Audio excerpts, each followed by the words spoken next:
So we have been spending as much time as possible outside, and if you are from the Pacific Northwest, you know that we have been praying for this beautiful weather. We have been working really hard in our garden. We have a greenhouse that's like 3/4 of the way done.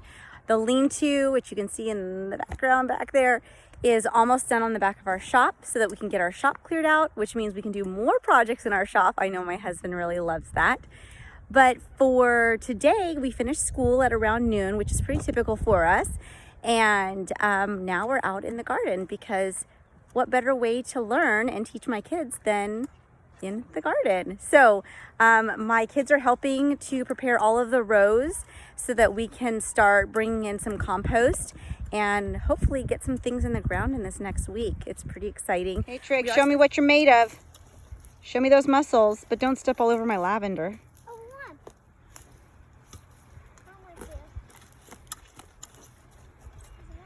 So this is an amazing tool that I bought last year. Thank you to Justin Rhodes. It's called a meadow creature, and actually it's from a location very close to us here in the Seattle area. It's actually from a company that is in the San Juan Island. It works pretty well. I've decided that I don't want to do any serious tilling in my garden. Everything that I've read and research says that it's really not great for your soil. It's better to use a broad fork like this, lift the soil, aerate it, and then we're actually working together to create our rows. You're doing good. Jump, hard. It does take some work. The heavier you are, the easier this thing is to use. So we all kind of have to work together with it. You're doing good. Nice. See how it lifts the soil, and then you just kind of go through and break it up. Okay, so Knox is going along, and he is pulling up the soil along where we use the broad fork and lifting it into a nice row right here, so that the center of the row, the soil is nice and soft to plant in. We've done that all the way down the garden. So I think is this our 8th row? Yeah. 8th row. So we've got about 5 more probably to go to get down to where our berries are. This is a variety of raspberries, Marion berries, and 5 or 4 more rows until we get to the raspberries. 5 or 4 more rows? Yeah. Yeah, I think you're right. So, and then as we go along here, what we're doing is as he lifts it, you'll see the rocks are coming up, weeds and things like that. So we're pulling all of those and getting them so it's nice and clean soil to use. And then once we've created all of our rows, then we're gonna bring in the compost from our chicken coop. You're doing good. I know it's hard work. You're building muscles. Hey, what are you doing, Miss Adie? Digging the weeds? You're doing a good job digging the weeds. Get them. Get that weed. Get it out. Muscles. Everyone's building muscles here. That's what gardening is about. You don't need no gym. You just work in your garden. Get it. Get it. Try and go pull it out by hand now. I think you dug down far enough. Can you do it? You gotta get down low. You're gonna have to go get the hoe to get it out. Or use the broad fork. We'll probably, actually that's where our next row will probably be. So when we use the broad fork, it'll lift that out and then it'll be much easier. Mommy. I would just stop pulling on it, Knox. You're just gonna, keep pulling leaves. I know, that's the beautiful thing is we have so many worms in this garden. Like, how many worms? Like millions? I found a big night crawler. 20,000. There are so many worms. Mommy, that tells us, oh, show me your worm. No, you look so funny with your gloves on, but those keep your hands clean, I guess. And that's a tiny worm in comparison to some of the big ones we found, huh? Yeah. Yeah. I found a big night crawler right in this row I've been doing. Oh, that tells us our soil is pretty good, I think. I'm just going to tell myself that the soil is good because I'm finding worms. Does that sound like a good plan? Yeah. So I'm thinking we're going to go to Tractor Supply this afternoon. Is there anything in particular that you want from Tractor Supply? Well, me and Craig and Eddie wanted to combine our money to get an incubator. What are you going to do with your incubator?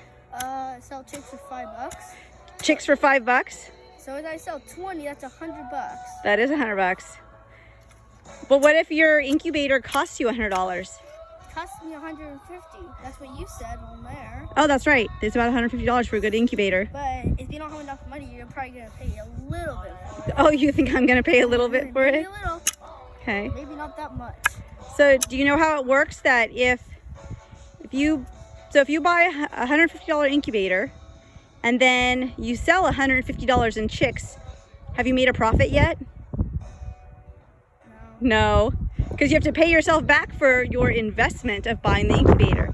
Then your next round of eggs that you hatch, that's called profit.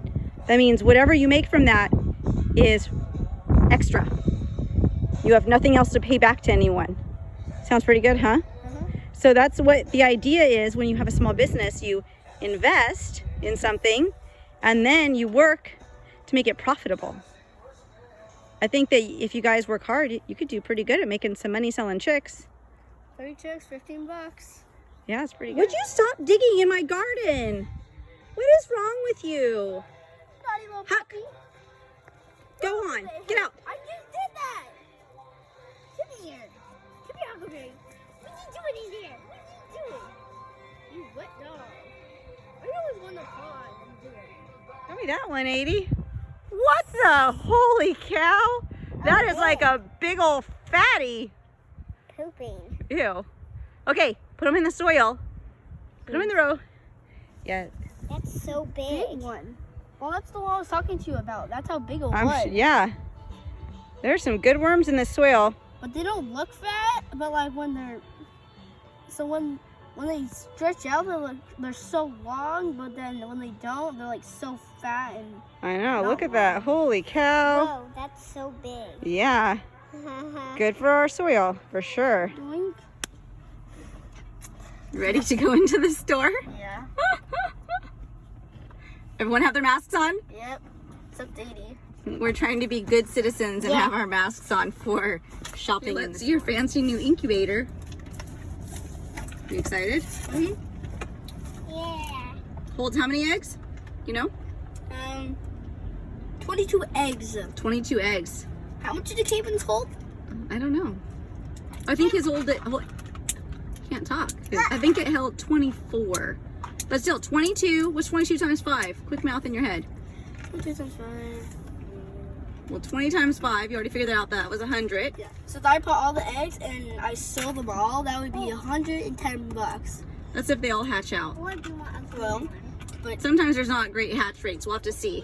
you can put ducks, chicks, ducklings. Ooh, duck eggs. Those would do really well because ducks sell out really fast. So maybe we can collect some duck eggs. There's a lot of holes. 80, you didn't get the eggs yet today, did you?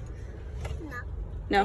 We got 19 yesterday. No, we got one egg, This morning? but then we broke it and put it in a, You guys, this little trap to catch a mouse.